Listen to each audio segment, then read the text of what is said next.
John Fitzgerald Kennedy, the 35th President of the United States, remains a figure of profound complexity and enduring fascination.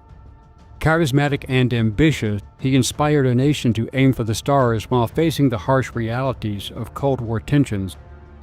His presidency was marked by groundbreaking achievements, ushering in the era of civil rights and launching America's race to the moon, but also by glaring missteps, including the Bay of Pigs invasion that tested his resolve as a leader. Behind the polished public image lay personal struggles and controversies, from chronic health issues to clandestine affairs that challenged the ideals he professed. Yet, his ability to captivate hearts and minds made him a symbol of hope and possibility.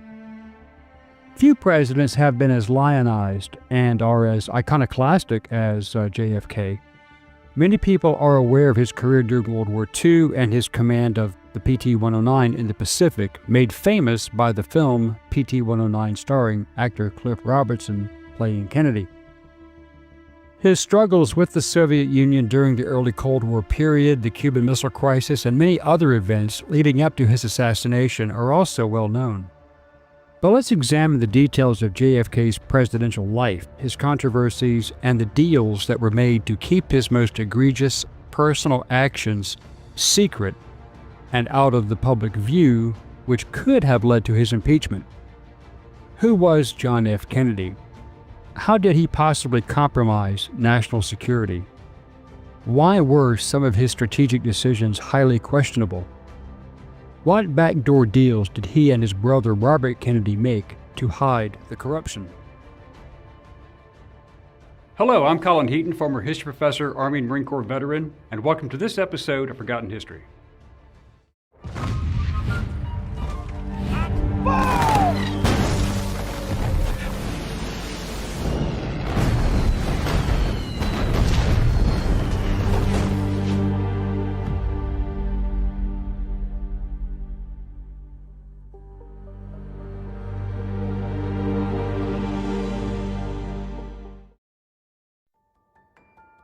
John Fitzgerald Kennedy was born on May 29, 1917 in Brookline, Massachusetts, the second of 9 children to parents Joseph and Rose Kennedy. His father, Joe Kennedy, was a successful businessman, especially during Prohibition, with his imports of whiskey, and was an early supporter of Franklin D. Roosevelt, who appointed him chairman of the Securities and Exchange Commission in 1934. While Joe was the U.S. ambassador to Great Britain in 1937, John, his son, also known as Jack, traveled to Europe as his father's secretary while he was a student at Harvard University. His senior thesis about Britain's unpreparedness for war was later published as an acclaimed book, Why England Slept, in 1940. Upon returning to the U.S., JFK started a relationship with Danish actress and sex symbol Inga Arvad, who had been a favorite of Adolf Hitler and was accepted into the dictator's inner circle. When Arvad immigrated to New York in 1940, she was already under FBI investigation for being a Nazi spy, given her ex-husband, Hungarian film director Paul Fajos's open support of the Nazis. She had married Fajos in 1935, and they both had a close relationship with Axel Wenner-Gren, who was a known Nazi supporter and financier. Arvad and JFK dated, and marriage was discussed, with Kennedy taking preliminary measures to have Arvad convert to Catholicism and have her 2 earlier marriages annulled. On January 17, 1942, FBI Assistant Director Milton Ladd reported to J. Edgar Hoover that there was nothing yet substantial to the rumors that Arvad was, in fact, a Nazi agent. Through Joe's influence, that relationship died a rather quick natural death, since JFK was stationed in the South Pacific. JFK's PT-109 was sunk by a Japanese destroyer, and the event permanently injured his spine, which would give him chronic pain for the rest of his life. He was awarded the Navy Marine Corps Medal for his efforts to save his men. After World War II, JFK entered politics, won a seat in the House of Representatives as a moderately conservative Democrat in 1946. He won re-election to the House of Representatives in 1948 and 1950, and later to the U.S. Senate in 1953, defeating the Republican incumbent Henry Cabot Lodge Jr. JFK was tapped by his father to run for the presidency since his older brother, Joseph Kennedy Jr., had been killed in 1944 on a bombing mission in Europe. His debate against Vice President Richard Nixon on live television increased his popularity to some degree, but Joseph Sr. was taking no chances. His old mob connections were contacted, and he had meetings with the biggest names of the day, such as Sam Giancana, Meyer Lansky, and others. J. Edgar Hoover and See Our Video on Him and the Justice Department had been cracking down hard on organized crime. Joe Kennedy made a deal with the mob that a Kennedy administration would lighten up on the mob, which helped establish the Kennedy fortune, and millions of votes were bought, the dead voted, and some cast multiple ballots in various locations. According to General Curtis E. LeMay, he said, "We all know that if it had not been for his father, Joseph, buying votes in Chicago and paying off and promising the mob great legal leniency and turning a blind eye to their criminal shit, there would have never been a Kennedy Camelot, let alone a Lyndon Lounge." He was, of course, referring to Lyndon Baines Johnson. Kennedy won the election with less than 120,000 out of some 70 million votes cast in the questionable election, becoming the youngest man and the first Roman Catholic to be elected President of the United States.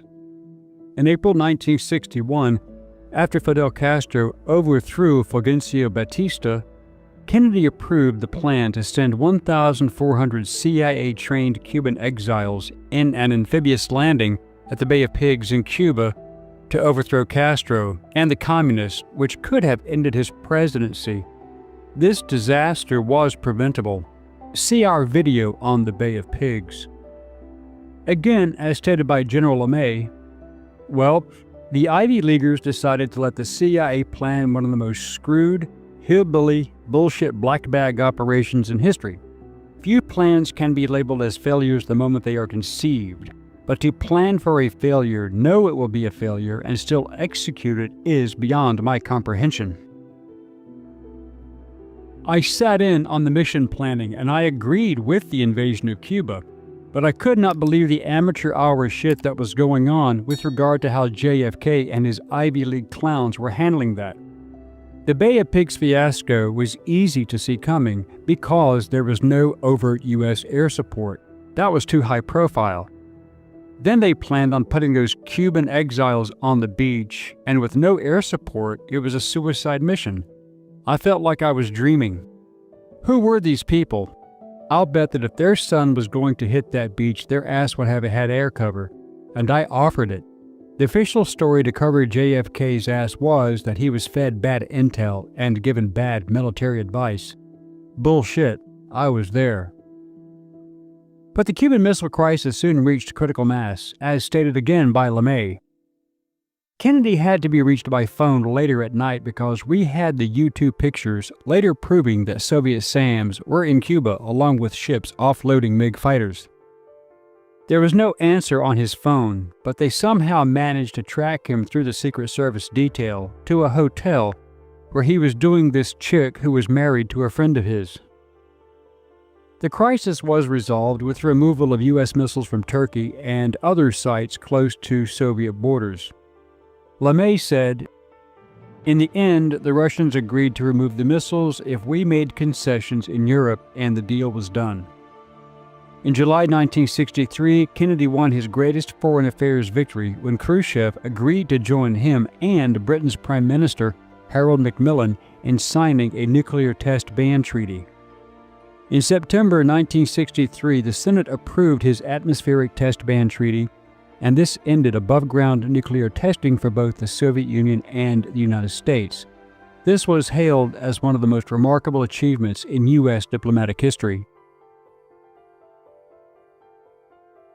Kennedy took an additional diplomatic step when, in October 1963, he authorized the sale of American wheat to the Soviets to help them cope with a poor harvest to avoid starvation. JFK had managed to melt some of the political ice with the USSR. JFK's brother Robert Kennedy was appointed as U.S. Attorney General, while the youngest Kennedy son, Edward, known as Ted, took his older brother's former seat in 1962 in the Senate. Bobby Kennedy would become intertwined in the chaos that followed. Kennedy's desire to curb the spread of communism saw him escalate U.S. involvement in Vietnam, giving political support, humanitarian aid, and U.S. military and civilian advisors, although privately he expressed his dismay over the situation. To his credit, Kennedy did not want full-blown American military involvement, which he believed would undermine his progress with the Soviet Union and ignite another hotspot. But JFK was very industrious and created legislation and executive action that led to the eventual passage of the Civil Rights Act of 1964 and the Voting Rights Act of 1965 under Lyndon B. Johnson, and see our video on him, as well as supporting NASA and Project Apollo with his vision of putting a man on the moon. He created the Peace Corps and established the Military Special Operations Forces, primarily the U.S. Navy SEALs and U.S. Army Special Forces. JFK had also created the Interdepartmental Committee on the Status of Women and the Citizens Advisory Council on the Status of Women, which helped usher in the modern women's rights movement. Kennedy's New Frontier agenda also included the Equal Pay Act, which he signed into law in June 1963, which addressed the elimination of pay inequities based upon gender. In practice, it had negligible effect in most economic sectors until strengthened by court decisions in the 1970s and additional congressional actions under later presidential administrations. Otherwise, Kennedy's actions produced few advances for women in politics or government. For example, in his cabinet, it did not include a single woman, and he was certainly no feminist in his professional or private life. But JFK was having a lot of problems in his private life that would endanger his presidency, if not his life. His brother, the Attorney General, threw the full weight of the Department of Justice at the very mobsters their father had made a deal with, and it would only get worse. The Kennedys were always at odds with the FBI Director J. Edgar Hoover, who openly hated them both, and the feeling was mutual. Soon, Hoover would have a trump card that he wielded to his advantage. Many people are aware that JFK had multiple affairs during his marriage to Jackie Kennedy, but few know the darker side of his presidency. But his affair with a communist spy was a real problem. That woman was Bertha Hildegard Ellie Romesch, assigned to the West German Embassy in Washington, D.C., as she was married to West German Sergeant Rolf Romesch, who himself was assigned to the German Logistics Office in Washington with their young son. Romesch, who was born and had worked in East Germany, also worked as a fashion model under the name Ellen and was just one of many of JFK's mistresses. Some journalists, such as Clark R. Mullenhoff of the Des Moines Register, took note. If exposed, the Kennedy-Romesch affair could have become a major national security issue.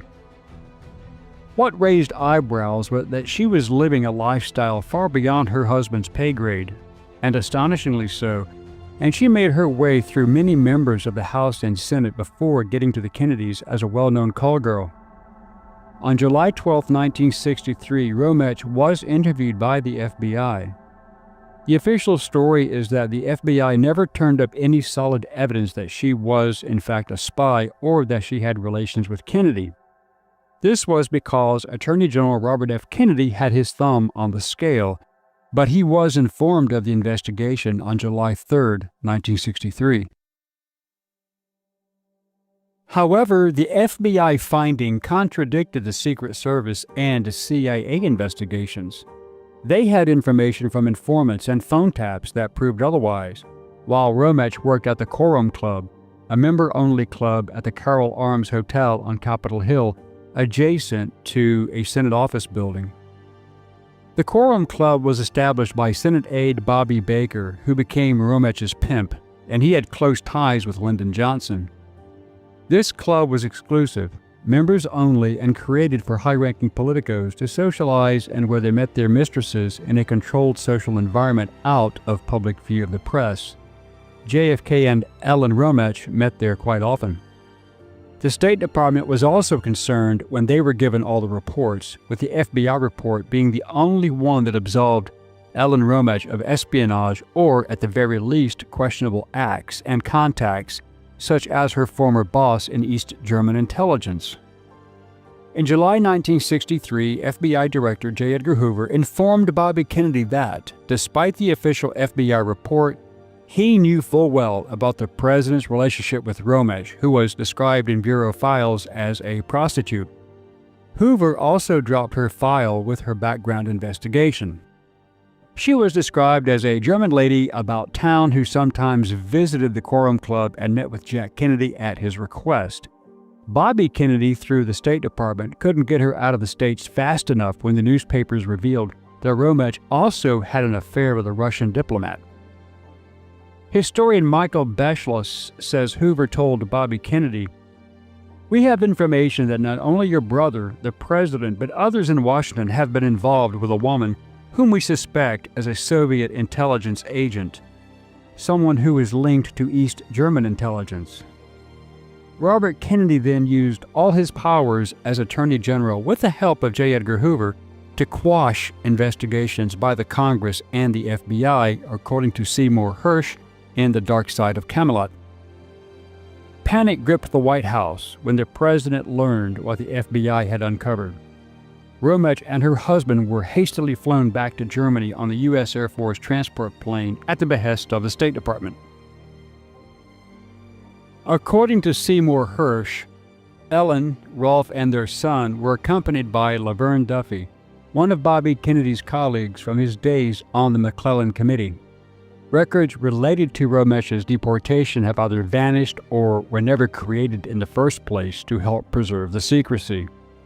No sooner than the plane took off, Bobby Kennedy met privately with Senate Democratic leader Mike Mansfield and his Republican counterpart, Everett Dirksen, asking them to keep to themselves whatever they knew of the Romach matter. Bobby Kennedy then sent J. Edgar Hoover to Capitol Hill with a not-so-friendly word to the wise. "Don't investigate this," Hoover told Republicans, "because if you do, we're going to open up everybody's closets." J. Edgar Hoover, as every Republican knew, held the key to a lot of closets and was familiar with what was in all of them. The Senate leaders kept the secret about what they knew, as did Hoover, but at a high price. Hoover knew that JFK had paid Romach large payments in Deutschmarks to help her remember to keep her mouth shut. He had the records. Despite being political enemies, both JFK and RFK knew that Hoover was the only one who could help them with the cover-up, because he had files on the sexual escapades of everyone who was anyone in Washington, including dozens of senators.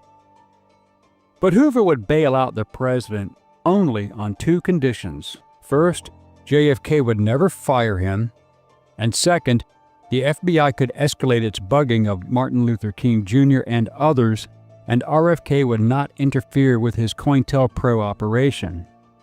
That is also in our video on J. Edgar Hoover. The Kennedys agreed, and Hoover showed Senate leaders the FBI sex files on dozens of senators. The FBI director explained that if the Senate exposed the president's sex life, no one would be safe. Ironically, that same day, the Senate leaders announced that there would be no investigation into Ellen Romach. Days later, speaking to his friend Ben Bradley about Hoover, JFK said, "Boy, the dirt he has on those senators, you wouldn't believe it." Former Secret Service agent Larry Newman remembered the morale problems that the president's indiscretions caused among his fellow Secret Service agents. To quote him, "You were on the most elite assignment in the Secret Service, and you were there watching an elevator or a door because the president was inside with two hookers. It just didn't compute. Your neighbors and everybody thought you were risking your life, and you were actually out there to see that he's not disturbed while he's having an interlude in the shower with two gals from 12th Avenue. Newman also remembered joking with his colleagues about which one of them would testify on Capitol Hill if and when the president received harm or was killed in the room by these two women. Kennedy had affairs with scores of other women, including two White House interns named Fiddle and Faddle. Pamela Turner, who was Jackie's personal secretary, who was hired at the request of JFK, was one. Another one was Mary Meyer, a prominent Georgetown artist who was the niece of Guilford Pinchot, the conservationist and Teddy Roosevelt's chief forester. JFK and RFK also had affairs with Marilyn Monroe, although Kennedy's strongest supporters have denied the relationship, while insiders were well aware of the incidents, as was J. Edgar Hoover. Again, according to General Curtis E. LeMay, yes, I know all about Marilyn Monroe and about 40 others, including Phyllis McGuire. Sam Giancana would not have taken well to Kennedy screwing two of his women, especially McGuire. One Secret Service agent who was a former Air Force type who lost a brother in Korea told me that he knew personally that Brother Bobby shared both women with his older brother. Once he was aware of the threesomes with Marilyn, some moral compasses they had. People wonder about the assassination of JFK. I say look to the mob, because he no sooner took the oath of office than his brother began getting federal indictments against the very men who stole the election for him. One well-supported story is that of Mimi Beardsley, a 19-year-old White House intern at the time of her involvement with JFK, just 4 days into her job. Beardsley, whose later married name was Alfred, lost her virginity to Kennedy as he conducted what can only be called a deeply inappropriate affair with a young charge. It even included a Kennedy-directed episode of oral sex with aide Dave Powers while JFK watched. Beardsley Alfred's actions with JFK were well known to the White House staff as she traveled to and from locations where JFK was. This activity caused some in government to question Kennedy's basic fitness for the highest office. Any private citizen or politician would have been condemned for such activities, such as Bill Clinton, and as president, JFK risked his presidency, the welfare of his party, his policy goals, and everyone he supposedly held dear. His wife Jackie was well aware of these activities. The late Robert Pierpoint, the White House correspondent for CBS television during the Kennedy years, once recalled an episode that revealed Mrs. Kennedy's matter-of-fact acceptance of JFK's bold unfaithfulness. To quote him, "I was sitting in the White House press room one day shortly after noon, and through the corridor came a French magazine correspondent who worked for Paris Match, and he said, 'Bob, I've just had a very unusual experience. I have to tell somebody about it.'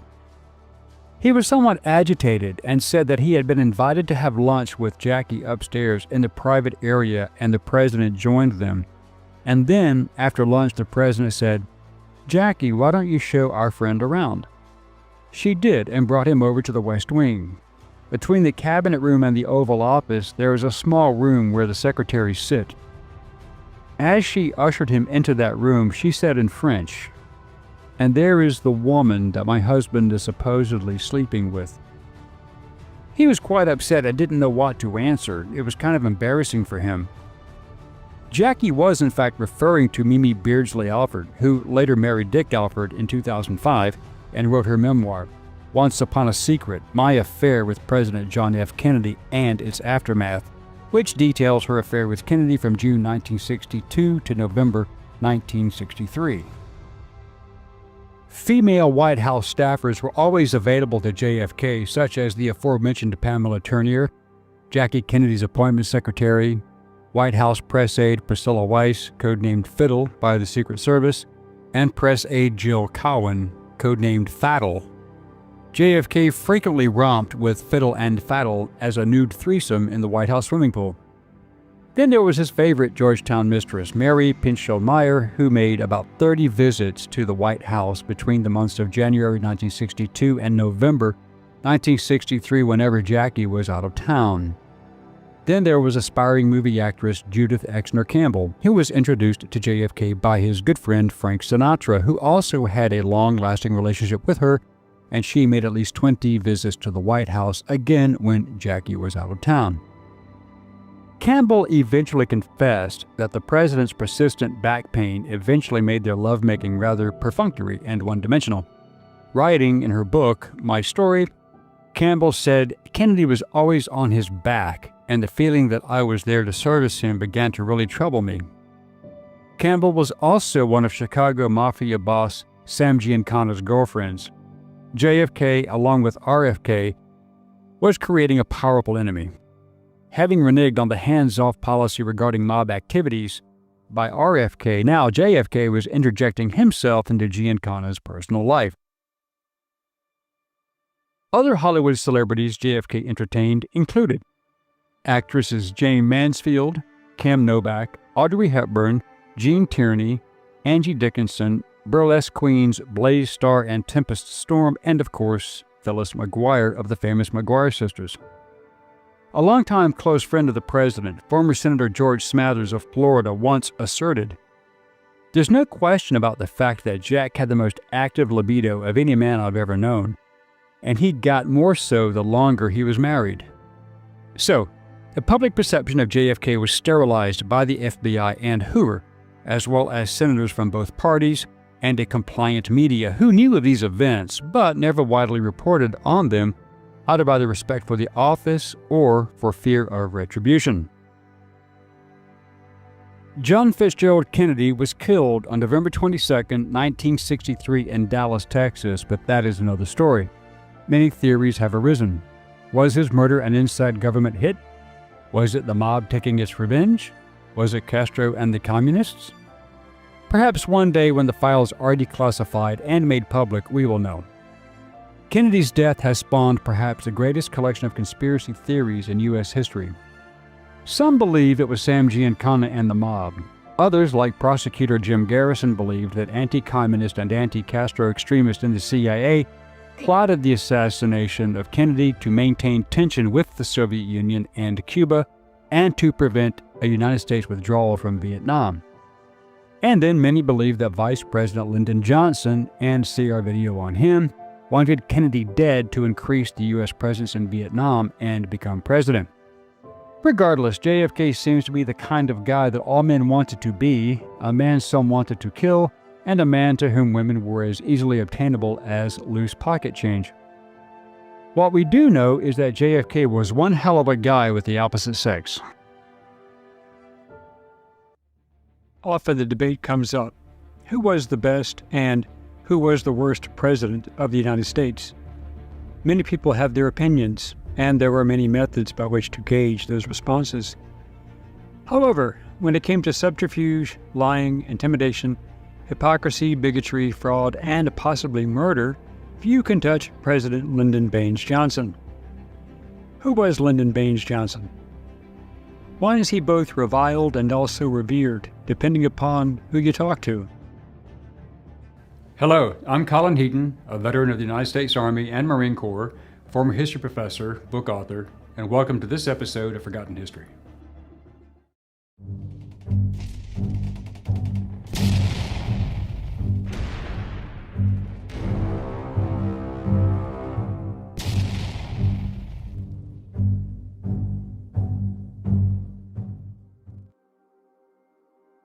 Lyndon Baines Johnson was born August 27, 1908 in Gillespie County, Texas. He was the first of 5 children of Sam Ely Johnson, Jr., a farmer, businessman, and state legislator, and his wife, Rebecca Baines Johnson. On November 17, 1934, he married Claudia Alta Lady Bird Taylor, whose wealthy family ensured Johnson's political success. In 1937, he was elected to the U.S. House of Representatives as a Democrat. Johnson reported for active duty in December of 1941 and served in the U.S. Navy as a lieutenant commander until all members of Congress in the military were recalled to Washington in the summer of 1942. Lieutenant Commander Johnson, U.S. Naval Reserve, a member of the U.S. House of Representatives, temporarily served in the Navy, and he received the nation's 3rd highest combat decoration while on a 1942 fact-finding mission aboard the B-26 medium bomber, the Heckling Hare, to take photographs. According to acclaimed historian Barrett Tillman, the mission of 9 June 1942 was codenamed TOW 9, and it involved 11 Martin B-26 Marauders, fast twin-engine bombers of the 22nd Bomb Group from Port Moresby, New Guinea. Their target was Lae Aerodrome, an important Japanese installation on New Guinea's northern coast. Diversionary attacks by B-25 Mitchells and the B-17 Flying Fortresses were to cover the 22nd's approach. However, the citation for his Silver Star and rationale for his getting the award are in great controversy because he was never even in active combat. Johnson's biographer, Robert Caro, in his book, stated that Johnson wore the Silver Star pin on the lapels of his suit jackets for the rest of his life. Caro's book, Means of Ascent, takes umbrage at Johnson's receiving the medal for spending a few minutes under fire, but even that description overstates the case. The fact is, LBJ never got within sight of Japanese forces. His combat experience was a myth. Again, Tillman provides the following. Once back home, LBJ lost no time stumping the campaign trail. Caro notes that Johnson had the Silver Star presented to him repeatedly, each occasion as if it was for the first time. Claiming the nickname Raider Johnson, LBJ also told audiences that he saw 14 Zeros shot down in flames. That never happened. The decoration remains a sore point with many of the 22nd Bomb Group veterans. The Hare's crew chief, retired Master Sergeant Woodrow W. Harrison, said, "As to the strangeness of LBJ's Silver Star, no other crew member aboard 1488 received one." Equally adamant was the Hare's usual gunner, Robert Marshall, who said, "We didn't know LBJ was awarded the Silver Star until the book came out. We didn't like it. If he got it, so should everyone else on the mission." In 1948, Johnson was elected to the U.S. Senate in the Democratic primary, where he won the primary by just 87 votes in a very questionable election. His ability to work with Republican President Dwight D. Eisenhower and unite fellow Democrats behind important legislation did make him a powerful force. But Johnson had problems closer to home. He had a sister, Josepha Johnson, who hated him and their entire family. Well, this is how the story goes from his biographers and independent investigators. Josepha, who was divorced twice, became a prostitute and drug addict, which risked to destroy the family's name and their credibility in federal and state politics and in Texas. She also had affairs with LBJ's associates, Jim Kinzer and Mac Wallace, who was also known as Johnson's hitman. Kinzer wanted LBJ to loan him money via his sister, and LBJ considered it a shakedown, a blackmail attempt, as Josepha had apparently told Kinzer about her brother's illegal activities. On October 22, 1951, Wallace shot Kinzer, which only helped Johnson in keeping Kinzer quiet. Wallace was arrested and charged with murder, but was released on bail after Edward Clark arranged for two of Johnson's financial supporters, M.E. Ruby and Bill Carroll, to post the bond for Wallace. Johnson's personal attorney, John Cofer, also agreed to represent Wallace. Wallace was found guilty of first-degree murder, and the jury that voted 11-1 for the death penalty was overruled. Judge Charles O. Betts, a friend of LBJ, overruled the jury and announced a sentence of 5 years imprisonment. Then he suspended the sentence and Wallace was immediately freed. At that time, the jurors in Texas had to agree to the sentence, because under Texas law, juries decided the punishment, not the judge, and they had to agree to the judge's decision. And they did. According to Bill Adler of the Texas Observer, several of the jurors telephoned John Kinzer's parents to apologize for agreeing to a suspended sentence, but said that they did so only because threats had been made against their families. Another point of interest was the connection of LBJ to one Billy Sol Estes. Estes apparently cut a lucrative deal with LBJ. Over the next couple of years, Estes ran a vast scam using federal agricultural subsidies. According to Estes himself, he obtained $21 million a year for growing and storing non-existent crops of cotton. This would have been a major problem for Johnson politically, and his sister knew about it. In 1960, Henry Marshall with the U.S. Department of Agriculture was investigating Johnson and Estes regarding their illegal business defrauding the government. Marshall was offered a promotion to Washington, D.C. to drop the investigation, but he refused. According to Estes, on January 17, 1961, Lyndon Johnson told Wallace, quote, "Get rid of him," end quote, meaning Marshall, and Marshall was murdered to keep him quiet and protect Johnson and Estes. According to Estes' testimony, Wallace followed Marshall to a remote area of his farm and beat him nearly unconscious. Then, while trying to asphyxiate him with exhaust from Marshall's pickup truck, Wallace thought he heard someone approaching the scene and hastily grabbed a rifle. Wallace then fired 5 shots into Marshall, killing him, and fled the scene. Through LBJ's connections with the local law enforcement, the murder was amazingly ruled a suicide. No pictures were taken of the crime scene, no blood samples were taken of the stains on the truck, which was washed and waxed the following day, and no fingerprints were taken from the rifle or the pickup. Also in 1960, John F. Kennedy brought Johnson on as his running mate to secure Southern conservative votes. Johnson had to make sure that his background was very clean. In addition, after Robert Kennedy became Attorney General, he also started an investigation. He began talking to witnesses. Johnson's sister had to go. The official story is that Josepha died of a cerebral hemorrhage on December 25, 1961, and was found in her bed. Despite state law, no autopsy was conducted, so how could they know the cause of death? 23 years later, the lawyer, Douglas Caddy, wrote to Stephen S. Trott at the U.S. Department of Justice. In the letter, Caddy claimed that Billy Sol Estes, Lyndon B. Johnson, Mac Wallace, and Cliff Carter had been involved in the murders of several people, including Josepha Johnson and John Kinzer. Kennedy won his unquestionable close election against Vice President Richard M. Nixon due to reported widespread fraud and vote buying by his father, former Prohibition bootlegger and U.S. Ambassador to Great Britain Joseph Kennedy Sr., who recruited his mafia friends through mob boss Sam Giancana in major cities like Chicago to bundle ballots and coerce voters. But LBJ had more problems. As the new Attorney General, Robert F. Kennedy was already investigating Johnson and his associates for a multitude of crimes, and they had Democrat support in Congress from members who hated Johnson. These investigations went away after JFK was killed. On November 22, 1963, Kennedy was shot and killed while riding in a motorcade in Dallas, Texas. Johnson was then sworn in as president later that day aboard Air Force One.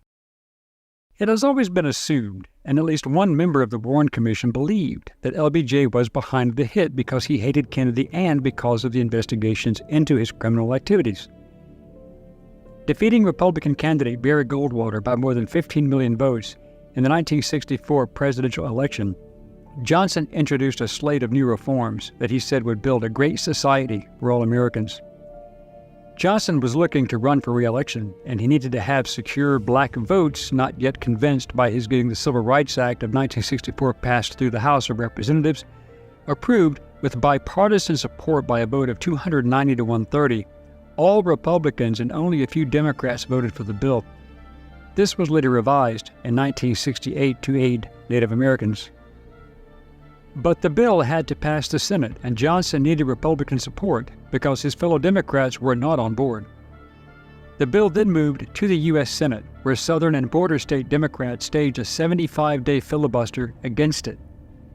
This was one of the longest filibusters in U.S. history, and Senator Robert Byrd of West Virginia, a former Ku Klux Klan member, spoke for over 14 consecutive hours, arguing against civil rights for blacks. The Republican majority passed it in the Senate. The law prohibited racial segregation and discrimination in places of public accommodation, discrimination by race or sex in employment and union membership, and new guarantees of equal voting rights. The Department of Justice could bring lawsuits against local school boards to end discrimination, leading to desegregation. The constitutionality of the law was immediately challenged by Democrats, but it was upheld by the Supreme Court in 1964.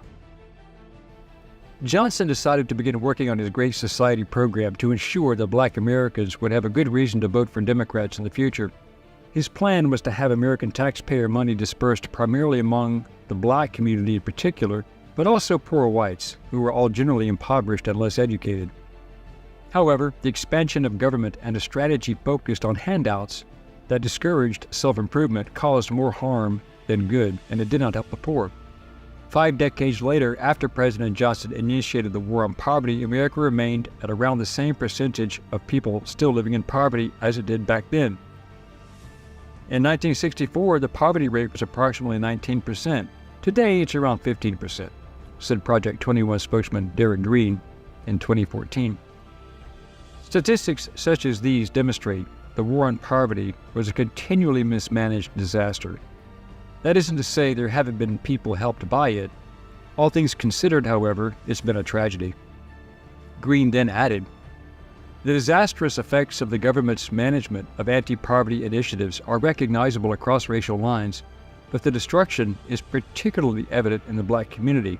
It effectively subsidized the dissolution of the black family by rendering the black man's role as a husband and father irrelevant, invisible, and more specifically, disposable. The result has been several generations of black born into broken homes and broken communities, experiencing social, moral, and economic chaos. It fosters an inescapable dependency that primarily and oftentimes solely relies on government to sustain livelihoods. Federal programs directly resulting from the war on poverty include Medicare, Medicaid, Head Start, food stamps, and enhanced Social Security benefits.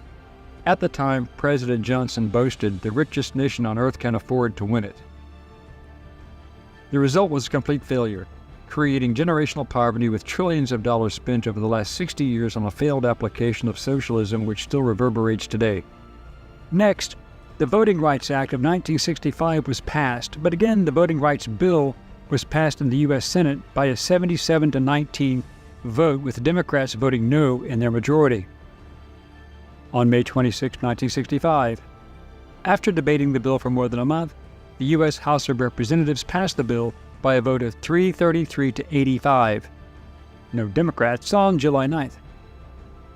Despite Johnson's ego and disinterest in people in general, he did manage to do some other things that did help Americans, but they were all for political optics. Johnson signed the Social Security Amendments Act of 1965 into law, creating Medicare and Medicaid. Johnson followed JFK's position of supporting NASA and made the Apollo program a national priority. In 1967, he nominated black civil rights lawyer Thurgood Marshall to the U.S. Supreme Court, which was a good decision, but not altruistic by any means. On October 22, 1968, Johnson passed the Gun Control Act, which satisfied the anti-gun lobby. The race riots in 1966 and deaths of JFK, RFK, and Martin Luther King Jr. prompted the action. However, insiders who knew him stated that Johnson's reasons for getting the law passed was to restrict access to guns by minorities, mostly blacks, due to the riots, by creating more regulations and stringent purchasing and registration requirements. However, Lyndon Johnson's hypocrisy knew no bounds. When he stated publicly that he would not send American boys to do what self-made boys should be doing for themselves, rang hollow. Here's why. Johnson's family, along with Secretary of Defense Robert Strange McNamara, were heavily invested in the military industry. Johnson and his wife were investors in Bell Aircraft that made the UH-1 Iroquois Huey helicopter, among others. McNamara owned massive stock in Ford Motor Company, making military vehicles, and many others on Capitol Hill were big investors in the war industry. Johnson's great break came when he created the Gulf of Tonkin incident, and the resolution was passed in Congress on August 7th. Johnson had just brought the United States officially into a war that would last until 1975. Investment portfolios exploded as the war industry went full throttle to supply the military. Johnson, McNamara, and others made a lot of money. He and his wife also owned several radio and TV stations, as well as Lady Bird Manufacturing Company, and they produced ammunition, which they sold to arms globally, dealers, salesmen, and then it was reported that they even sold it to the North Vietnamese to kill our men. That is probably true, but it came through third parties. According to some detractors, this is one of the many reasons why he wanted the war to continue. It has been assumed that he got kickbacks from all the other large manufacturers who made so much money from the war. Johnson had also invested in several companies such as Day and Zimmerman, who had the construction contracts to build air bases such as the U.S. Air Force Base in Korat, Thailand, among others used during the war. When Johnson died on January 22, 1973, he was worth an amazing $100 million in 1973 money, almost $900 million in 2023 value. In later years, more investigations continued. On August 9, 1984, Estes' lawyer, Douglas Caddy, wrote to Stephen S. Trott at the U.S. Department of Justice. In his letter to Trott, he stated, Mr. Estes is willing to testify that LBJ ordered these killings and that he transmitted his orders through Cliff Carter to Mac Wallace, who executed the murders. Mr. Estes was a member of a 4-member group headed by Lyndon Johnson, which committed criminal acts in Texas in the 1960s. The other two, besides Mr. Estes and LBJ, were Cliff Carter and Mac Wallace. Mr. Estes is willing to disclose his knowledge concerning the following criminal offenses. 1. The killing of Henry Marshall. 2. The killing of George Kudelek. 3. The killing of Ike Rogers and his secretary. 4. The killing of Harold Orr. 5. The killing of Coleman Wade. 6. The killing of Josepha Johnson. 7. The killing of John Kinzer. 8. The killing of President J.F. Kennedy. In the cases of murders numbers 1 through 7, Mr. Estes' knowledge of the precise details concerning the way the murders were executed stems from conversation he had shortly after each event with Cliff Carter and Mac Wallace. In addition, a short time after Mr. Estes was released from prison in 1971, he met with Cliff Carter and they reminisced about what had occurred in the past, including the murders. During their conversation, Carter orally compiled a list of 17 murders which had been committed, some of which Mr. Estes was unfamiliar. A living witness was present at the meeting and should be willing to testify about it. He is Kyle Brown, recently of Houston and now living in Brady, Texas. Mr. Estes states that Mac Wallace, whom he describes as a stone killer with a communist background, recruited Jack Ruby, who in turn recruited Lee Harvey Oswald. Strangely, Wallace himself was killed in a suspicious automobile accident in 1971. Resuming quote, Mr. Estes says that the Mafia did not participate in the Kennedy assassination, but that its participation was discussed prior to the event but rejected by LBJ, who believed if the Mafia were involved, he would never be out from under its blackmail. On June 19, 1992, former Texas Ranger and U.S. Marshal Clint Peoples told a friend that he had documented evidence that LBJ's associate, Mac Wallace, was one of the shooters in Dealey Plaza during the Kennedy assassination. More information was coming. He apparently had information on the 18 material witnesses to the JFK shooting who had all died within 3 years of the event. The London Times calculated the likelihood of all 18 witnesses of their respective ages dying of any cause within 3 years of JFK's assassination as 1 in 100 trillion. This testimony regarding Wallace would have been an Estes sealed testimony given before a Robertson County grand jury in 1984, which Peoples had. On June 23, 1992, Peoples was killed in a mysterious one-car automobile accident in Texas. U.S. Air Force General Curtis E. LeMay stated that Johnson never did anything to benefit anyone in society, laws or otherwise, unless it benefited himself politically. He also stated during my personal interview with him in 1986 that the only reason Johnson pushed to get welfare passed was to secure the black vote for Democrats forever. On another note, Madeline Duncan Brown, Johnson's alleged longtime mistress of 20 years and who died in 2002, claimed that her son Stephen was born out of that relationship, and she also implicated Johnson in the conspiracy to assassinate President John F. Kennedy. Both claims were never proven, as witnesses were dead. Regarding Mac Wallace and LBJ's connection to the JFK assassination, on March 12, 1998, Wallace's fingerprint, as was recorded in 1951 when he was arrested, was positively matched with a copy of a fingerprint labeled unknown that investigators lifted on November 22, 1963, from a shipping carton located near the southeast side of the 6th floor window of the Texas School Book Depository building. That was where Oswald was supposed to have shot Kennedy. The carton, labeled Box A, also contained several fingerprints identified as those of Lee Harvey Oswald. So, we leave it up to you. Who was the worst president? Well, you have several to choose from. All world leaders, especially American presidents, have their legacies. Some of these are either good or bad, but nearly all can be balanced out by examining both the positive and negative impacts of their administrations. Few presidents have stirred as much controversy as Richard M. Nixon and Lyndon B. Johnson. Nixon succeeded the presidency after Johnson and inherited the Vietnam War and a severely divided nation. Who was Richard Milhous Nixon? What did he do that left both positive and negative impacts upon American society? And how effective was he on the national and global stage? Hello, I'm Colin Eaton, military veteran, historian, and author, and today on Forgotten History, in our series of Most Corrupt, we will cover Richard M. Nixon.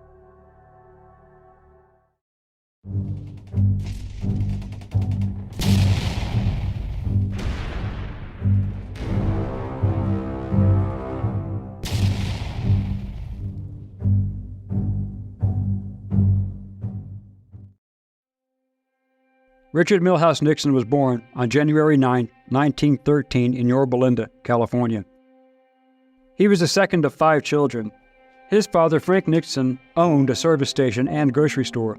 His mother, Hannah Milhous Nixon, was a devout Quaker and was a great influence on her children. The family moved to Whittier in 1922.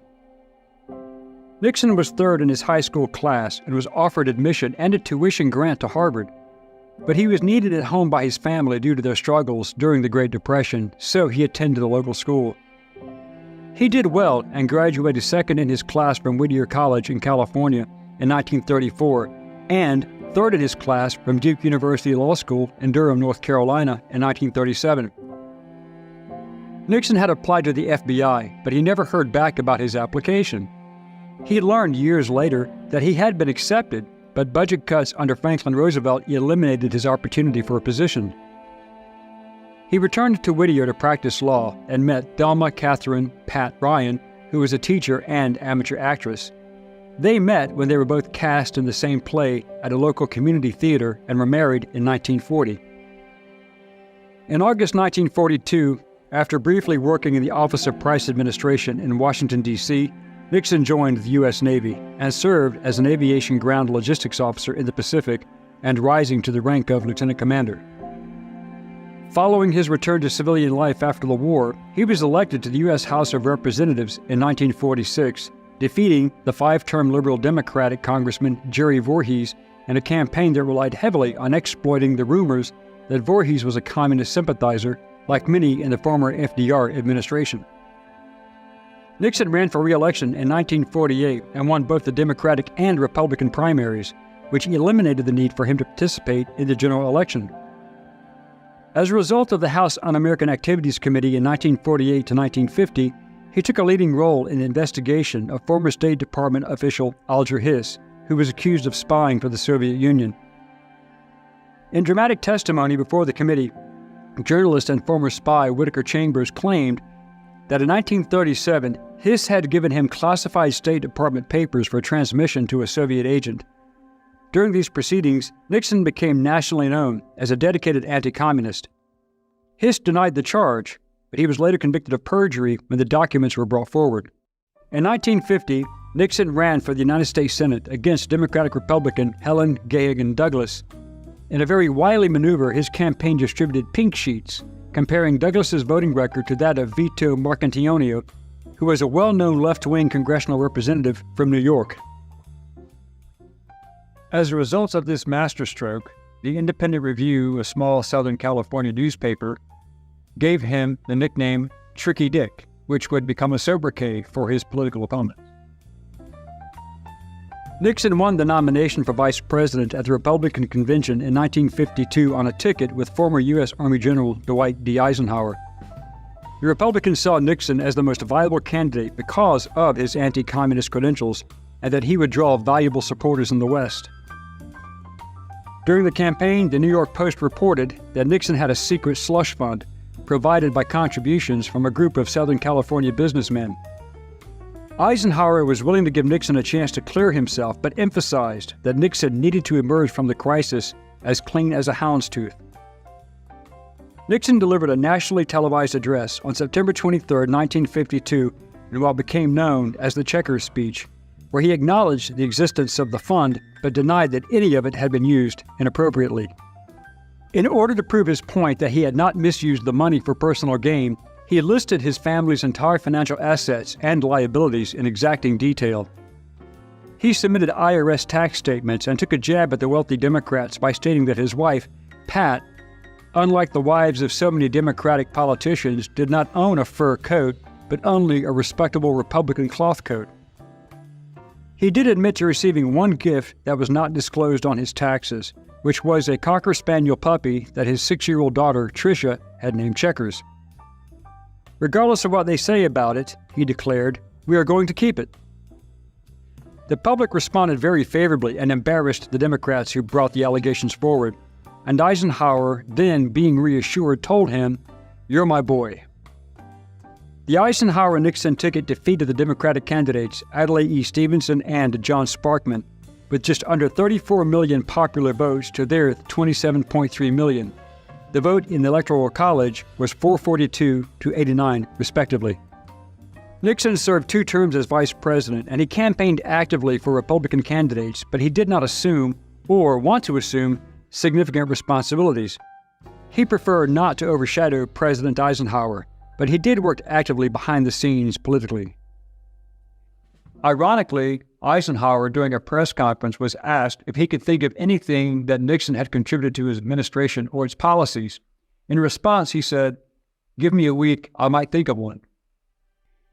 Eisenhower suffered a series of serious illnesses between 1955 and 1957, including a heart attack, an attack of ileitis, and a stroke. While Eisenhower was incapacitated and unable to work, Nixon chaired several cabinet sessions and National Security Council meetings in his absence. Nixon learned that this select group of insiders held a real power from which he himself was never included. One of these was Air Force General Curtis E. LeMay, and others were Army Generals Matthew B. Ridgway and Omar Nelson Bradley. Ridgway stated during his interview, "Ike did not want Nixon read into anything of major national security importance. He purposely kept him in the dark, and for good reason. It was not because he did not trust him. It was in case anything we planned went wrong, then Nixon would have complete and undoubted plausible deniability, so that he could continue on later if he ran for president." After recovering from his stroke, Eisenhower realized that he had to make an adjustment. He and the cabinet formalized an agreement with Nixon on what the powers and responsibilities of the vice president would be in the event of presidential disability. This thoughtful and insightful approach was later adopted and implemented by later administrations, including the adoption of the 25th Amendment to the U.S. Constitution in 1967. Nixon's vice presidency was also very noteworthy for his many well-publicized trips abroad, including the 1958 tour of Latin America, which was a trip described as a diplomatic Pearl Harbor by journalist Walter Lippmann. Nixon's car was stoned, struck, and spat on by anti-American protesters as tensions had been rising due to the growing expansion of the Soviet Union into the region. Tensions with the Soviet Union were at an all-time high. The Soviet Union and the United States agreed to set up national exhibitions in each other's nations in 1958 as an agreement on displays of technology and used as a cultural exchange. The Soviet exhibition opened in New York City in June 1959, while the U.S. exhibition opened in Sokholny Park in Moscow in July. On July 24th, before the Moscow exhibition was officially opened to the public, Vice President Nixon served as a host for a visit by Soviet leader Khrushchev. Both men debated the values of their respective political and economic systems, and at times the language became quite colorful. They had their exchange in a model of an American kitchen, complete with an electric stove and oven, refrigerator, and a dishwasher. Both men discussed their respective technological developments, and Nixon explained how the average American could afford a home with these appliances, which he knew Soviet citizens had no access to. This exchange became somewhat heated, and Nixon, never one to back off from a debate, told Khrushchev that he should not be afraid of ideas. After all, you don't know everything. Khrushchev responded, "You don't know anything about communism except fear of it." Followed by reporters from several nations, the kitchen debate continued, both men raising their voices, and Nixon accusing the Soviets of wanting a nuclear war, which Khrushchev denied, stating that he just wanted peace with all nations, especially the United States. Then they had to go into a television studio for the actual official broadcast discussion. Newspapers around the world printed the event, and in the U.S., the media went crazy for several days with the explosive and apparently bloodless battle that had taken place. In 1960, Nixon received the Republican presidential nomination and was challenged by Democrat John F. Kennedy. The campaign became quite memorable for the 4 televised debates between both candidates. Despite performing quite well in his oratory and delivering competent and direct responses to the questions, he could be seen sweating heavily during the debates, which was probably from the hot lights above the podiums. However, Kennedy also displayed an ease of debate and provided very eloquent and thoughtful responses, and he presented an appealing image of youthfulness, energy, and physical poise, which convinced many that he had won the debates. The election was the closest since Grover Cleveland defeated James G. Blaine in 1884, and Nixon lost to Kennedy by fewer than 120,000 popular votes. There were concerns with the election, and many sources were citing irregularities, even voter fraud in Illinois and Texas, and many observers questioned whether Kennedy had legally won those states. Many Republicans, including Eisenhower, told Nixon to contest the results, especially after it came to light that Kennedy's father, John Kennedy, had called in a lot of markers from his old mafia underworld business associates from his days as a smuggler and bootlegger during Prohibition. One such man was mob boss Sam Giancana, who had his family secure votes from all the unions, as well as convince people to vote for Kennedy primarily in Chicago and other cities in Illinois. There were credible accusations that many ballots had been cast by dead people, multiple people voting, and even people casting ballots who had never lived in Illinois, let alone Chicago. The Texas results were also in question, a state which, like Illinois, was no stranger to rigged elections. Lyndon B. Johnson being on the VP ticket, as well as his ability to magically locate boxes of ballots when he ran for the House of Representatives and the U.S. Senate, brought great scrutiny upon those results. In the end, JFK questionably won the popular vote by only 120,000 ballots, but the electoral votes gave it to Kennedy with 300 to 223. Nixon chose not to challenge the results, declaring that, "I could think of no worse example for nations abroad, who, for the first time, were trying to put free electoral procedures into effect, than that of the United States wrangling over the results of our presidential election, and even suggesting that the presidency itself could be stolen by thievery at the ballot box." Both supporters and critics of Nixon praised him for the dignity, decorum, and unselfishness with which he handled his defeat, and not pursuing an investigation into the suspicion that he had lost due to fraud. Following this loss, which was considered to have ended his political career, Richard Nixon announced to the press that he was retiring, telling the press in general that they would no longer have Dick Nixon to kick around anymore. Nixon retired to private life back in California, where he started writing books, including his memoirs. He wrote a best-selling book, 6 Crises, published in 1961. In 1962, he was persuaded to run for governor of California, but he lost to the incumbent Democrat Edmund G. Pat Brown. After this, he moved to New York City to practice law, and over the next few years built a reputation as an expert in foreign affairs and was considered a leader who could appeal to both moderates and conservatives in the Republican Party. In 1968, Nixon was asked to run and then successfully won the Republican nomination for president in a very savvy maneuver. He created a coalition that included Southern conservatives led by Senator Strom Thurmond of South Carolina and others. In exchange for Southern support, Nixon promised a reciprocating quid pro quo to appoint strict constructionalists to the federal court system, to name a Southerner to the Supreme Court, to oppose court-ordered busing and school integration, and to choose a vice presidential candidate who would be acceptable to the Southern voters. Nixon chose Maryland Governor Spiro Agnew as his VP running mate, and he actively campaigned against Democrat Hubert H. Humphrey and third-party candidate Governor George Wallace of Alabama, a staunch segregationist who claimed to have changed his Democratic views on race relations. Nixon's platform included tax cut options, expanding businesses, and promising an honorable peace in and withdrawal from Vietnam, where he claimed to have a secret plan to end the war. He promised to restore law and order in the major cities that had been rocked by race riots, to crack down on illegal drugs, and an end to the draft. In a stunt that was a first for any president, and not replicated until the campaign of William Jefferson Clinton during his presidential run in 1992, Nixon used the very popular comedy show Laugh-In to get appeal to the average American in the hope of getting elected just weeks before the 1968 election. Democratic candidate Hubert Humphrey was offered his opportunity to also go on the show, but he refused. Ironically, Humphrey, who was Lyndon B. Johnson's vice president, knew that the Democrat brand was heavily damaged by LBJ's unpopularity due to his Vietnam policies. Humphrey campaigned for an end to the bombing of North Vietnam as an acceptable risk for peace, long after Nixon already took that position. Johnson himself halted the bombing campaign on October 31st, less than 1 week before the election, in preparation for direct negotiations with Hanoi in the first Paris peace talks.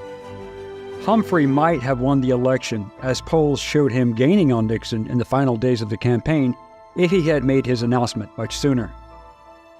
However, Humphrey and LBJ miscalculated Nixon's well-received messaging, and he won the election by a narrow margin, 31.7 million popular votes to Humphrey's nearly 30.9 million, and the electoral vote was 301 to 191. Nixon's secret weapon to end the war was unveiled much later, and he called it his Vietnamization policy. This would see the withdrawal of all American and coalition combat troops from South Vietnam, while Congress maintained appropriations to supply the South Vietnamese with weapons. Nixon already had backdoor channels to the communists through his intermediaries. These actions were illegal under U.S. law, as he had not registered as a foreign agent, and he had no political or legal authority to make such overtures. Nixon was predicted by his opponents to be a do-nothing president, but his administration started to push a number of important reforms in welfare policy, civil rights, law enforcement, the environment, and many other areas.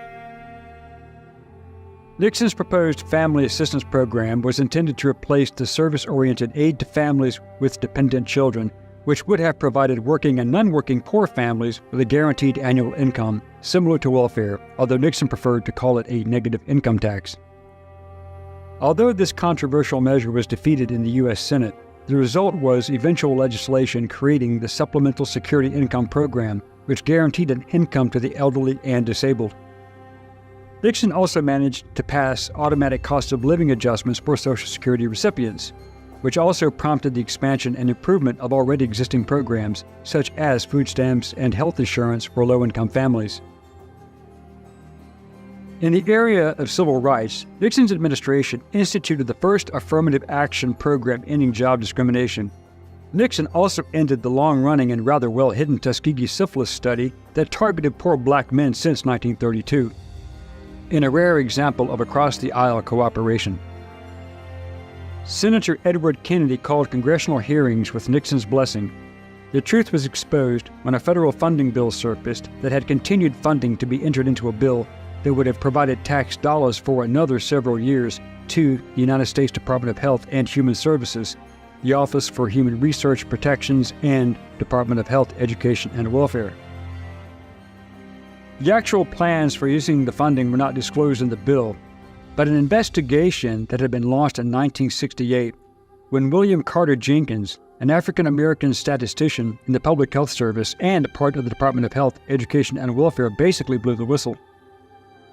As a result of the hearings, in 1974, as part of the settlement of a class action lawsuit filed by the NAACP on behalf of study participants and their descendants, the U.S. government paid $10 million, or $51.8 million in 2019 dollars, and agreed to provide free medical treatment to surviving participants and surviving family members infected as a consequence of the study. Congress created a commission empowered to write regulations to deter such abuses from occurring in the future. In 1974, Congress passed the National Research Act and created a commission to study and write regulations governing studies involving human participants. Within the United States Department of Health and Human Services, the Office for Human Research Protections was established to oversee clinical trials. Now, studies require informed consent, communication of diagnosis, and accurate reporting of test results.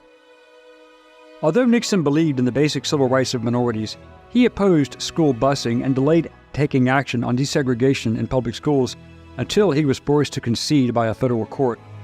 Nixon believed that it was a 10th Amendment issue and states should manage their own education systems. Nixon did manage to increase funding for many federal civil rights organizations and agencies, such as the Equal Employment Opportunity Commission. Their funding was substantially increased. Nixon himself proposed legislation that created the Occupational Safety and Health Administration and the Environmental Protection Agency. In Part 2, we will examine Nixon's other progressive policies and then examine those greatest challenges to his presidency. As we saw in Part 1, the first couple of years of Richard Nixon's presidency were filled with challenges. He campaigned on many areas. The most important politically was his plan to end American involvement in Vietnam. He also had a history of international diplomacy, which would continue, but he would face far more serious challenges at home and overseas. His many reforms were met with both support and skepticism.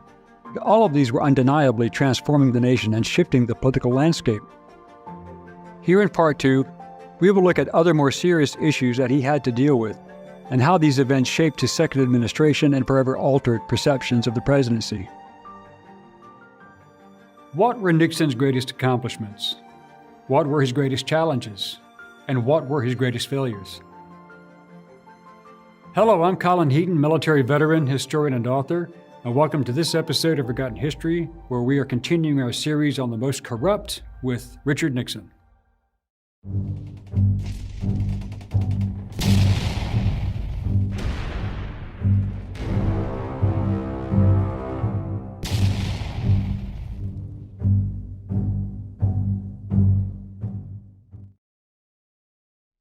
Nixon created what he called New Federalism to provide state and local governments with billions of federal tax dollars to be distributed for public works, public safety, and education programs.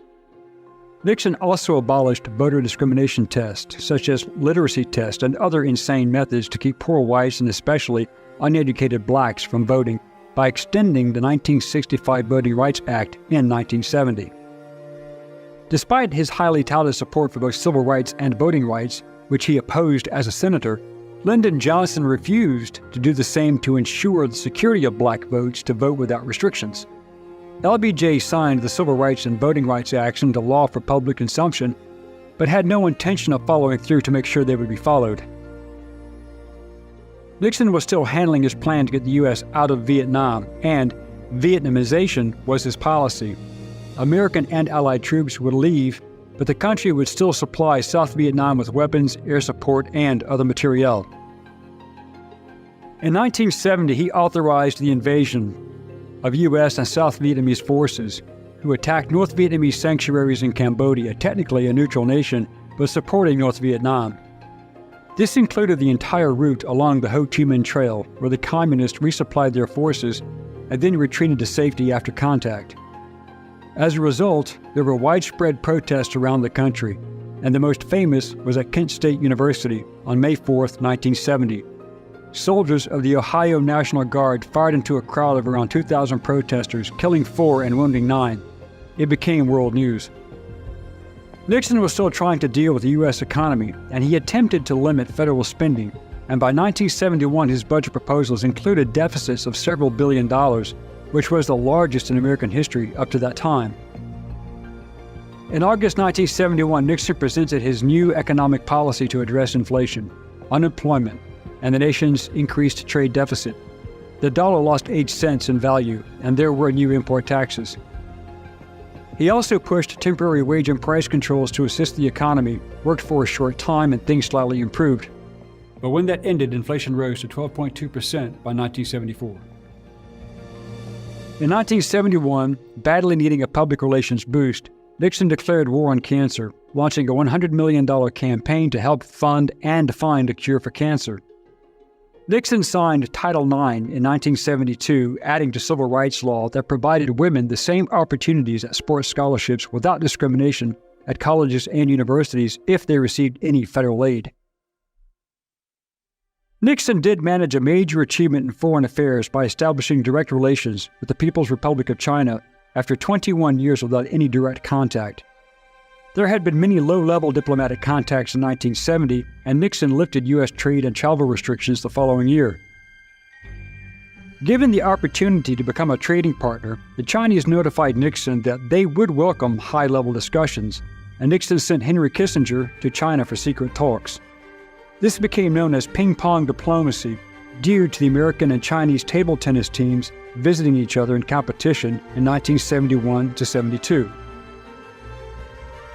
Nixon's visits to China in February and March of 1972 were the first by an American president while in office, which concluded with the Shanghai Communique, in which the United States formally recognized the One China principle. This states that there is only one China and that Taiwan is a part of China, and that is still a point of contention today as it is still U.S. foreign policy. Just before the election in November 1968, Lyndon Johnson had suspended Operation Rolling Thunder, the bombing in North Vietnam, which was a response to the Tet Offensive. But he had launched this operation after the North Vietnamese crossed the DMZ and attacked the South on March 30th, 1972. But operations such as this were renewed after the North Vietnamese crossed the DMZ and attacked the South on March 30th, 1972. Nixon took decisive action, authorizing massive air operations on April 5, 1972, and it picked up momentum on April 10th with a massive B-52 strikes along with naval assets. The Air Force and Navy commanders and pilots were very relieved that Nixon had not interfered with the operational planning. He allowed the operational commanders to plot their targets and schedule their missions as they saw fit, something LBJ never did, and casualties rose as a result, especially during Operation Rolling Thunder.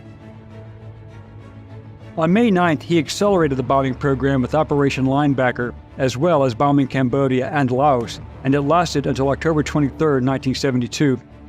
It was so effective, the North Vietnamese wanted to have a meeting. Nixon wanted to bomb Haiphong, Hanoi, and everything from the DMZ north, but Henry Kissinger convinced him not to do it, as he was scheduled to have the SALT agreement talks in the Soviet Union. But he did authorize the aerial bombing of ports such as Haiphong. Although he had visited the USSR before, Nixon became the first American president to make an official visit to the Soviet Union in 1972, and he attended the Summit 1 in Moscow with Soviet General Secretary Brezhnev. Both men signed the Anti-Ballistic Missile Treaty and Strategic Arms Limitation Treaty, known as SALT I. In October 1972, after Linebacker had ended, National Security Advisor Henry Kissinger and North Vietnamese Foreign Minister Le Duc Tho met in Paris, France, and they reached an agreement where Kissinger announced, "Peace is at hand." However, the South Vietnamese government has serious issues with the process, and the agreement broke down. As a result of the breakdown in negotiations, Nixon launched Operation Linebacker II. This was an intensive 11-day bombing campaign of Hanoi, Haiphong, and other North Vietnamese cities in late December. This became known as the Christmas bombings. Once again, after being rocked yet again, the North Vietnamese offered to engage in more negotiations. An agreement was finally reached in January 1973, and Nixon ended the war in Vietnam by signing the Paris Peace Accords. The agreement included an immediate ceasefire, the withdrawal of all American and Allied military personnel, but most important to Nixon, the release and accountability of all prisoners of war, and the inclusion of an international force to keep the peace. Kissinger and Tho were awarded the 1973 Nobel Peace Prize, though Tho declined to accept the award. Kissinger and Tho were awarded the 1973 Nobel Prize for Peace, though Tho declined to accept the award. On May 24, 1973, Nixon hosted the largest dinner ever held at the White House to welcome the American POWs from Vietnam home. While Nixon was enjoying his success with the North Vietnamese, there was a major problem at home and in the Middle East. Vice President Spiro Agnew was under investigation for tax fraud, graft, extortion, and receiving kickbacks from construction companies from when he was governor of Maryland. What sealed his fate was when the documents from these companies showed that he was still getting kickbacks on shady contracts while he was vice president. Facing serious prison time if convicted on all charges, state and federal, Agnew entered into a plea deal that resulted in his resignation. He was then replaced by Senator Gerald R. Ford. Agnew was then disbarred as an attorney. While this was going on, Israel was at war with Egypt, Jordan, and Syria in the 1973 Yom Kippur War. Nixon had launched the Rogers Plan, named for Nixon's first Secretary of State, William Rogers, to bring peace to the region. It was rejected by both Israel and the Soviet Union. After the Yom Kippur War, Kissinger's many trips back and forth, called shuttle diplomacy between the Arab states and Israel, helped to negotiate a cessation of hostilities. U.S. relations with the Arab nations took a hit as the U.S. was seen to be too pro-Israel. Nixon was very concerned about communist incursions into Latin America, which had been occurring since the 1950s, and Chile was at the top of the list. Allende, who was elected in 1970 in what was considered one of the most fraudulent elections in history, nationalized American-owned mining companies, broke contracts, and confiscated property. In response, Nixon restricted Chile's access to international economic assistance and discouraged tourism travel, private investment, and stopped military aid. Then Nixon, with the CIA, assisted in the overthrow of communist President Salvador Allende. They had good contacts with anti-Allende elements in the police, secret police, and military, and secretly sent millions of dollars to opposition groups between 1970 and 1973. Finally, due to the military and police, Allende was overthrown in a military coup led by the pro-American and anti-communist commander-in-chief of the army, General Augusto Pinochet, in September 1973. In the end, Pinochet turned out to be just as bad, if not worse, than Allende. However, the greatest threat to Nixon's presidency and legacy was the Watergate scandal. The bungled burglary and wiretapping of the national headquarters of the Democratic Party at the Watergate office complex in Washington, D.C. was bad enough, but it was the subsequent cover-up attempt that really brought the whole event crashing down. Former CIA agent E. Howard Hunt recruited 4 of the 5 men involved, and all were working for the Republican Party's committee to re-elect the president. Those involved were arrested and charged on June 17, 1972. Among the senior men involved in the scandal were G. Gordon Liddy, the former FBI agent and general counsel for the committee to re-elect the president. He was convicted of burglary, conspiracy, and wiretapping and sentenced to 6 years and 8 months in prison, but only served 4.5 years in prison. James W. McCord Jr. was a former CIA officer and FBI agent, convicted on 8 counts of conspiracy, burglary, and wiretapping. He was sentenced to 25 years in prison, reduced to 1 to 5 years in prison, after he implicated others in the plot and served only 4 months. Frank Sturgis was a CIA undercover operative and guerrilla trainer and military veteran. He was convicted of conspiracy, burglary, and wiretapping, and separately on a charge of transporting stolen cars to Mexico. He was sentenced to 1 to 4 years in prison for Watergate, with the sentence for the transport charge being included into the Watergate sentence due to his cooperation, and he served 14 months in prison. The next day after the arrest, Nixon secretly instructed John Dean, who was the White House counsel, to supposedly handle the cover-up to conceal his administration's complicity. Nixon also obstructed the Federal Bureau of Investigation as it investigated the crimes and authorized secret cash payments to all those involved in an effort to buy their silence and prevent them from implicating the administration. The largest newspapers in the country each lost their own investigations into the possible White House involvement.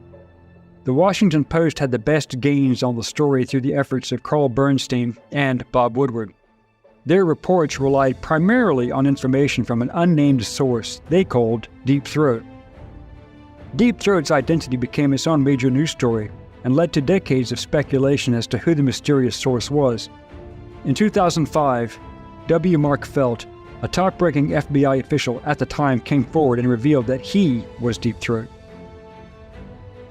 The Select Committee on Presidential Campaign Activities started in February 1973, chaired by Senator Sam Ervin. Their mission was to investigate what, if any, involvement the White House had in the scandal. They also wanted to look into Nixon's special task force known as the Plumbers, whose job it was to locate and neutralize leaks from the administration to news outlets. The entire process was televised live, and the president's lawyer, John Dean, implicated Nixon in the cover-up, and other witnesses testified to other illegal activities conducted by the administration and even the campaign staff. They also claimed that federal agencies were employed to harass those persons on Nixon's enemies list, which included many prominent politicians, journalists, entertainers, academics, and a few corporate business owners, most of whom supported the Democrats. During the proceedings, the committee learned in July that Nixon had installed a recording system in the White House in 1969, and that all the president's conversations in the Oval Office had been recorded, and the tapes were subpoenaed by the special prosecutor Archibald Cox. Nixon refused to comply with the subpoena and hand over the tapes, but he offered to provide summary transcripts instead, which Cox refused to accept. What followed was called the Saturday Night Massacre, when Nixon ordered Attorney General Elliot Richardson to fire Cox, and rather than comply with the illegal order, Richardson resigned. In retaliation, Nixon fired William Ruckelshaus, who was Richardson's assistant, after he also refused to fire Cox, who was finally removed by Solicitor General Robert Bork, but that decision was challenged in the federal district court that ruled the firing was illegal. Nixon attempted damage control by offering to replace the fired Cox with Leon Jaworski and promising not to fire him without congressional approval. The national press was in a feeding frenzy.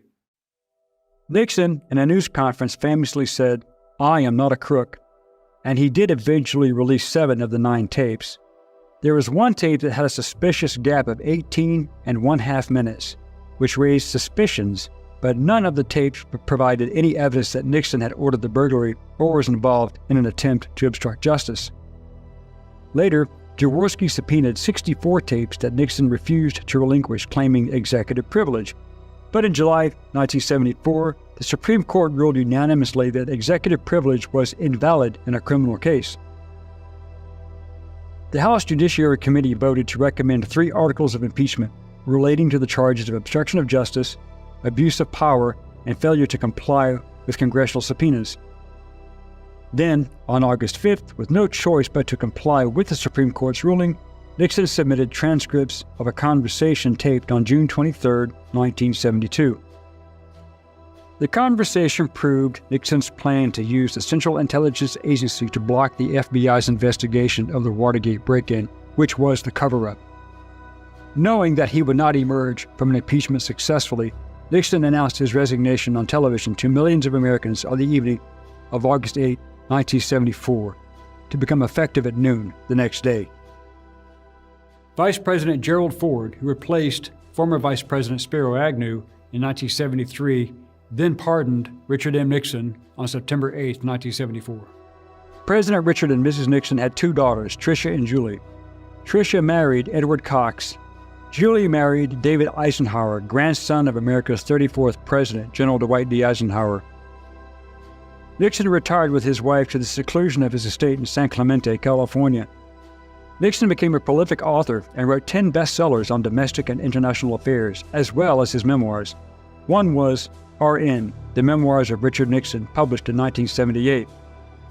His efforts worked at rehabilitating his public image and reputation, establishing him as a former statesman and foreign policy expert.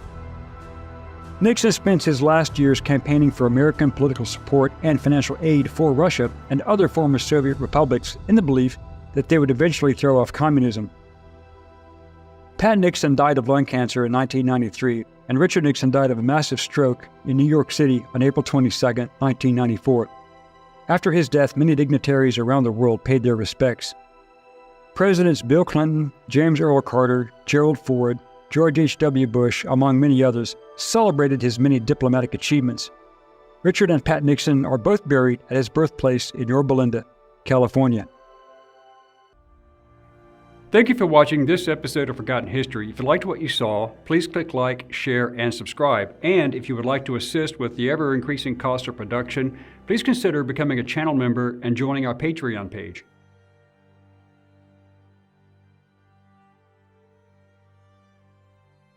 Please check out our merchandise store. And thanks for watching.